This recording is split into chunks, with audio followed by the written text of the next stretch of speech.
Do what the bots cannot do. Anyone can get online and go to ChatGPT or Claude, which is the one I prefer, and create content that's going to be passable. You go to Gemini, you can create video content. You go to Sora, you can create video content. So I think infusing it with your authentic voice. So there are two audiences we're talking about here. We're talking about Google trying to get in the search results and B, your potential clients. I think for both audiences, showing that you are a real person, not AI generated, and infusing your content with authenticity, personal stories. Conrad Sam of Mockingbird Marketing, I was at a conference of his a couple weeks ago. He put it this way, and I think it's really succinct and really good. Do what the bots cannot do. Think about what the bot cannot do, and then do that thing.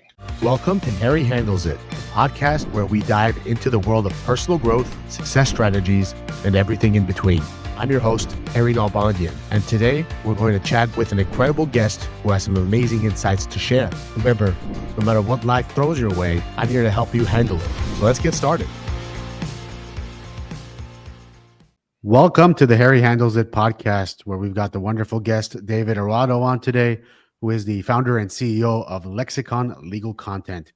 David, welcome to the podcast. Hey, Harry. Thanks so much for having me on today. First, man. Can you tell us a little bit about yourself and how you found your way to Lexicon Legal? Oh, absolutely. So graduated from law school in 2009, nice. Studying from the bar.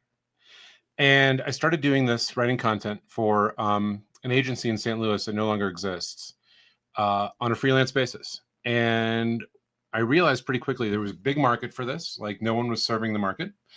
And especially no one serving the market with credentials, right? Or with the necessary background in both SEO and law. So pivoted on a dime and founded Lexicon.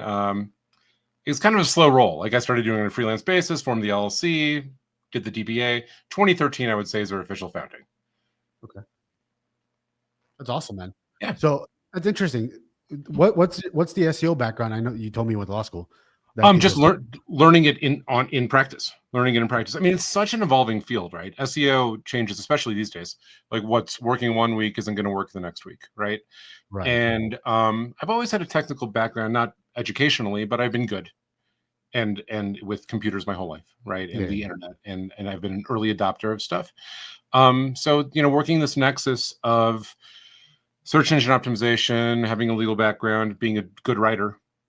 Yeah, I'm just going to go ahead and say it. It was really good at what you do. It was a good nexus of skills to have to get into this and monetize it. Wow, big time, man. And I mean, you've seen it. Lawyers, their marketing game, their SEO game. We kind of just do the law stuff, and everything else kind of falls in between to try to figure out how to market. That's right. So, do you have an example of like one SEO strategy you've implemented or one content strategy that you've implemented that's been sort of transformative for an up and coming law firm? Absolutely. I mean, for having done this for 15 years now, we've seen a lot of trends come and go, as you can imagine. So what worked in 2010 didn't work in 2015 and didn't work in 2020. And now as of 2025, it's the Wild West, right? With AI overviews and AI optimization. So to answer your question, one thing that's been transformative for a small law firm now, today, I can't stress the importance of schema markup enough. I always thought of it as an ancillary thing to content creation in the past, but in the effort, and so let me back up a little bit. Our testing ground is schema, indexing, that kind of thing. Say that one more time, please. The website schema, the indexing, how your website is laid out, that kind of thing. So the schema markup is code that is invisible to the viewer, but that tells search engines what your web page, its page specific, is about. And there are different types of schema. So you can flag yourself as being legal services. You can flag yourself as the author.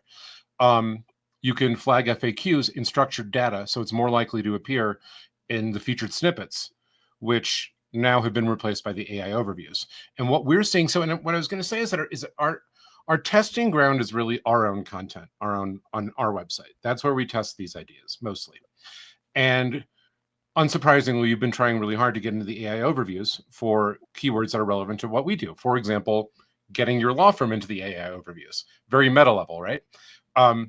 But it's been working great for us in the past week, actually, by creating comprehensive content about what's getting people in the AI overviews. And by implementing schema, we're seeing ourselves appear in the AI overviews within 48 hours of publishing a piece of content.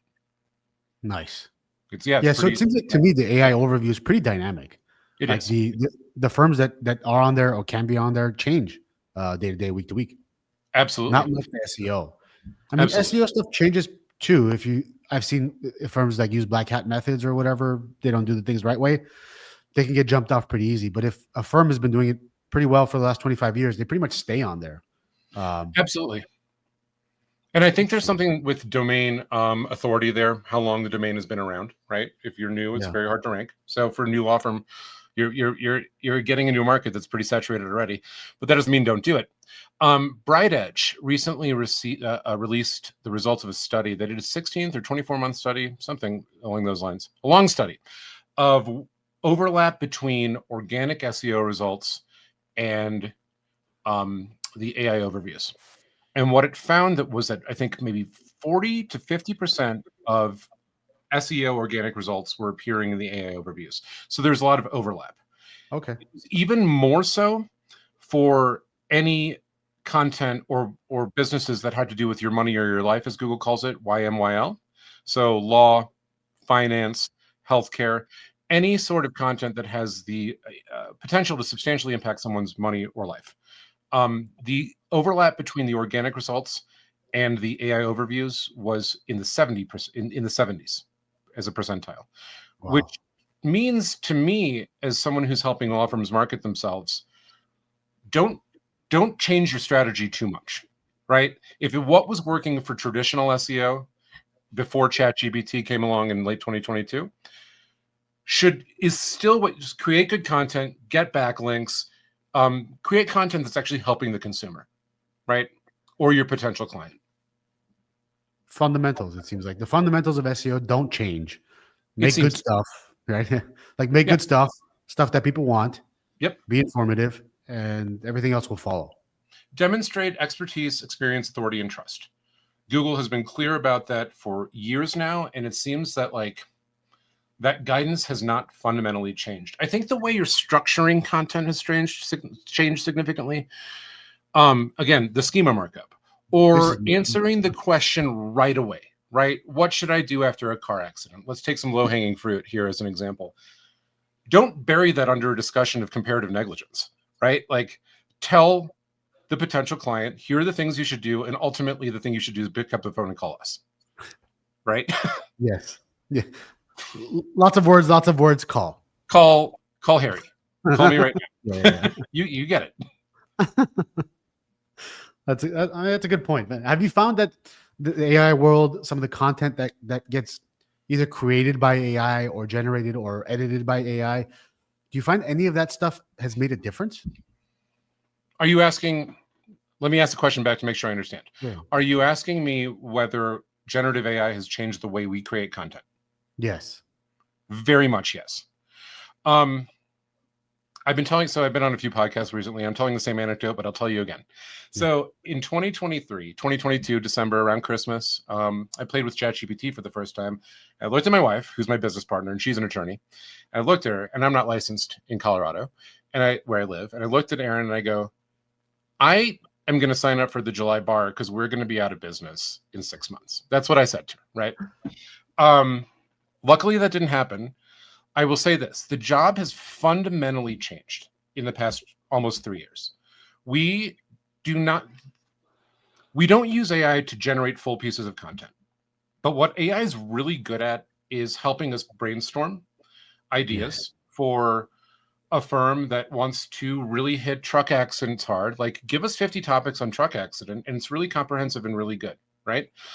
Another thing we used to have to do by hand is every piece of content should have a call to action and end with a call to action in it, right?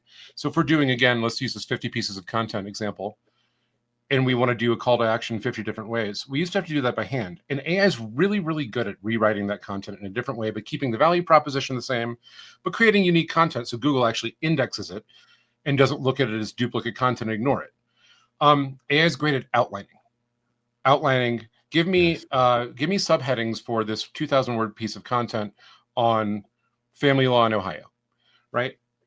So we're using AI for that kind of stuff, and it's helped us create better content more quickly and less expensively for our clients. But ultimately, if all of us, when I say us, marketers and law firms and people who are selling consumer products, are going to AI and asking for X amount of words on Y topic and taking that content and publishing it in its raw form onto Google, Google's A, going to ignore it. B, none of it's going to rank because it's all the same. It's smooth, it's fine, it's passable, but it doesn't have any personality, nor does it discuss without prompting the unique value proposition of, let's go back to law firms, a law firm. And so what we found is starting with AI generated content, heavily editing it, and then adding things like local flags. Like, we are local to this area because we know the hospitals and the courthouses and the chiropractors in town, and linking out to those, right? Or talking about the most dangerous intersection in your market. That kind of stuff is allowing content that is AI assisted to rank well in the Google results.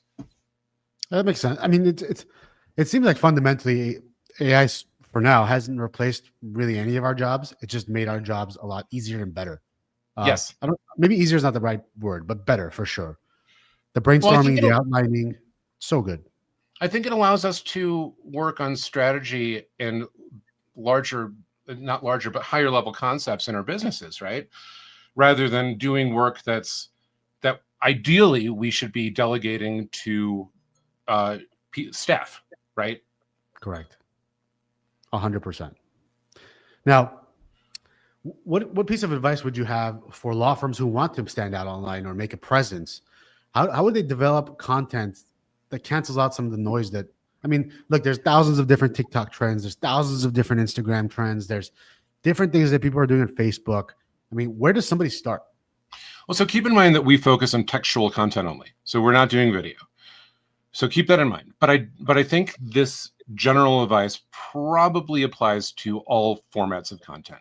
It's got to be authentic, because all of us now have access to these tools that have basically brought the price of creating generic, passable, again, I'm going to use that word, content, to zero, right? So there are two audiences we're talking about here. We're talking about Google trying to get in the search results, and B, your potential clients. I think for both audiences, showing that you are a real person, not AI generated, right? And infusing your content with authenticity, personal stories, things. Conrad Sam of Mockingbird Marketing, I was at a conference of his a couple weeks ago. He put it this way, and I think it's really succinct and really good. Do what the bots cannot do. Think about what the bot cannot do, and then do that thing. That's great. Yeah. Because if you're trying to compete with the things he can do, you probably lose. You're probably going to lose. I don't know about you, but I can't write 1,000 words in 20 seconds. Me neither. But ChatGPT, whatever GPT does an incredible job of that. It does. It does. I was actually reading a Reddit thread on the OpenAI subreddit yesterday, and the title of the thread was, "Why is GPT content so bad?" That's what that was the thread. And like the consensus within that thread was, it has become so smooth. What I mean by that, it follows this format of sentence structure is the same on every other sentence, right? And like the commas are all correctly placed. There's nothing human about it, you know? You don't have like short, punchy sentences that are gonna. It has no personality. Let's put it that way. Yeah, it's just following the rules of grammar, following the rules as they're defined. So it's a pretty good job of that. It's a really funny thing to be in the content creation space, where we are now considering, like, should we use not perfect grammar to signal to Google that this is authentic, right? But like, clearly we're not doing that at this point, but that conversation has been had internally. That like is what we need to be doing, putting in a typo when humanize it a little bit. To humanize it, that's right, because the bots don't do typos, right? So if you put in like a tiny little typo that your reader probably never notice, is that going to allow this content to rank better because Google's going to recognize it as human? Now, talk to me about your target. Like, what's your perfect law firm to work with? Sure, that's a great question. So different shapes, sizes, you know. Absolutely. We actually work mostly with marketing agencies that have outsourced their content development to us.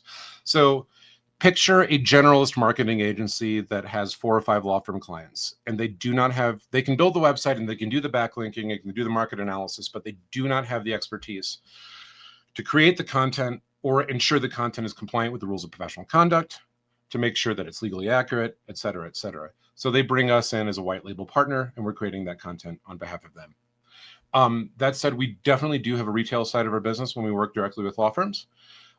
We work with personal injury law firms, criminal defense law firms, anyone who's marketing to the consumer, we work with, and we have the capacity to work with them. Typically, our ideal client is a mid-sized law firm, 3 to 15 lawyers. If they have an in-house marketing manager, someone who owns marketing that we can liaise with in terms of creating the content and working on strategy, that's great as well. Okay. And so what I'm understanding is like your specialty is the SEO textual-based world, blog content, all that stuff optimized for SEO ability. Is that accurate? Correct. A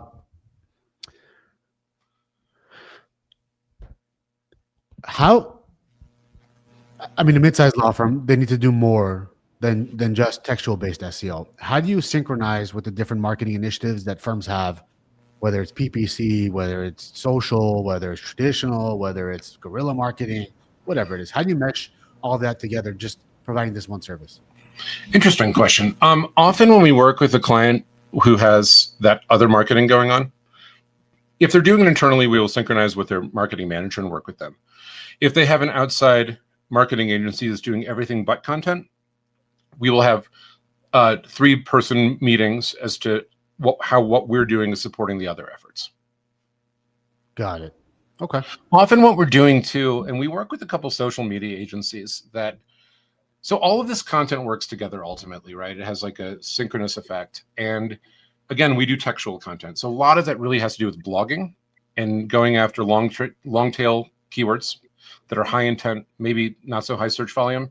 But if someone clicks on that, they're going to call you and they're likely going to become a client, right? Yeah. So when we're creating that kind of content, you can take that content, general blog post about child custody in Pennsylvania. You can take that 1,000, 1,500 word piece of content and usually chop it up into 10 or 15 8-second videos, right? So like our content often forms the foundation of a video social media campaign. That's very interesting. And that kind of clicked, how it's all kind of repurposed in a different way.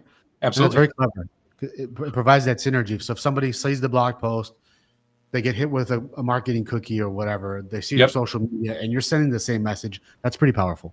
Yep, absolutely. It's a repetition. I mean, what's the statistic? You've got to interact. A consumer needs to interact with the brand 7 times before they pick up the phone. Yeah. So we love it when our textual content becomes the catalyst for a conversion, but often it's the first interaction and then they go somewhere else and they see the firm somewhere else and then they pick up the phone or they send the email. Yeah. Yeah. And I found that also difficult to attribute as kind of a law firm owner. It's hard to see what specifically SEO is producing because, like you said, it's all synergies. It all works together. So absolutely. What was the first touch? What was it? What was that? What was this client's first touch? We don't know. And you got to ask him, I think. Like, and I was recently at another conference, Chris Dreyer, PIMCon. He was like, ask the client, ask them, how did you get here? Because attribution is so hard. And I think attribution is going to become even harder with the AI overviews in Google or the AI results in the LLMs, because it's a black box at this point. We don't have the same kind of analytics that we do with Google. This robust Google Analytics 4, Search Console, a robust ecosystem of tools to allow us to attribute as marketers so that our clients can deploy their efforts in the channels that are working best. Yeah. Interesting. Do you see any other evolution of AI coming up in the next 6 months to 1 year mark? Oh man, I'm going to put my foot in my mouth if I do that. How do we know? I mean, we didn't know any of this was coming, right? That's true. Look, I think you're seeing with what Google is doing with the AI. Okay, I have two answers. Google has very deep pockets, and they're very established in the market, right? Like I can't remember the term off the top of my head, but they've become a verb to Google something, right? Like that is an internet search. I see Google is offering people this hybrid model right now on their homepage of they're doing what ChatGPT is doing, and they're doing what Claude's doing on the top of the page, but they're also letting you shop, right? And giving you the 10 blue links. And the right side of the screen is showing the attribution from where, or rather the citations from where they're getting their information. Right. I do think human beings like shopping and comparing things. And I think that was one of the things about the 10 blue links that worked so well for 30 years, right? So it depends on the type of query. If you're looking for information or you have a commercial intent, like whether you're going to want, okay, I'm being really long-winded.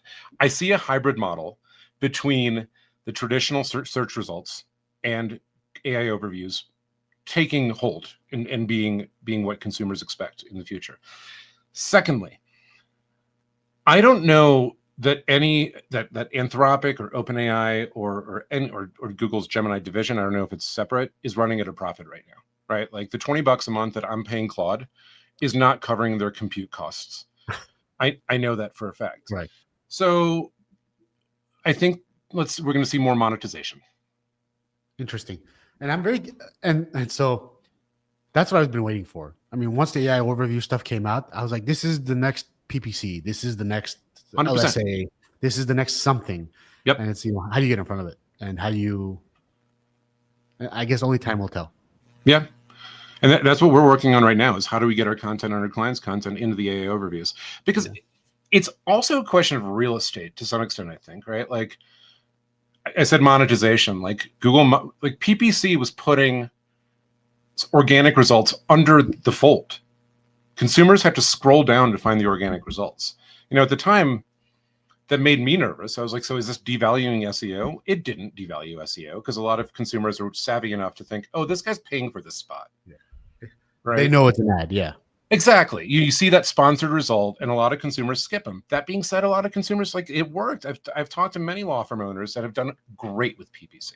Fantastic with PPC, right? But like the organic result is such that you earn it, you get there, and you don't have to pay $100, $200, $1,000, right, in your industry for that truck accident lead that may turn into nothing. So like in the long run, SEO seemed to be a safer investment and wasn't constantly burning cash. AI, again, a question of real estate. AI is pushing the SEO results down to the bottom of the page. Google wants to make money. Like they are in their business. So the question for me then becomes, how are they going to monetize the AI overviews? Because they're going to have to be monetized at some point. Like these data centers are not operating for free. No, and neither is their air conditioning bill. I saw they're trying to put data centers in the ocean in China. Did you see this? I did, just to keep cooling costs down. Keep them cool, yeah, that's right. So it's not just the compute power. It's like, I don't know if you consider cooling part of compute, but it's insane. I think somebody built a data center in the San Francisco Bay because they get such nice winds and weather, and it would decrease cooling costs. I forget which company it was. Sure, I don't know. But yes, it's a concern. Yeah. So, David, this is awesome. Thank you so much for the conversation. Can you tell our viewers how they can get in touch with you, your company, and how do they find out about the services that you offer? Absolutely. Our website is www.lexiconlegalcontent.com. I'm reachable at david@lexiconlegalcontent.com. Excuse me. And we're all over social media. We're on X, Blue Sky, Facebook, LinkedIn. You can find us. Just Google us, right? That's right. Just Google us, and we'll be in the AI results too. Nice. That's good work. And that's proof is in the pudding, I suppose. That's right. You know what? That's the post that we recently put up. Was that we know what we're doing. We can do it for you because we did it for us. That's as good as advertising as you're going to get. That's right. Thank you so much for the conversation, David, and I look forward to speaking to you again in the future. Yeah, Harry, this was great. I appreciate it. Thanks for joining us today on Harry Handles It. I hope you enjoyed our conversation and found some valuable takeaways. If you're facing challenges in your own life or business, remember that you're not alone. Together, we can handle anything that comes our way. Don't forget to subscribe and leave a review if you liked what you heard. Until next time, keep pushing forward and handling life with confidence.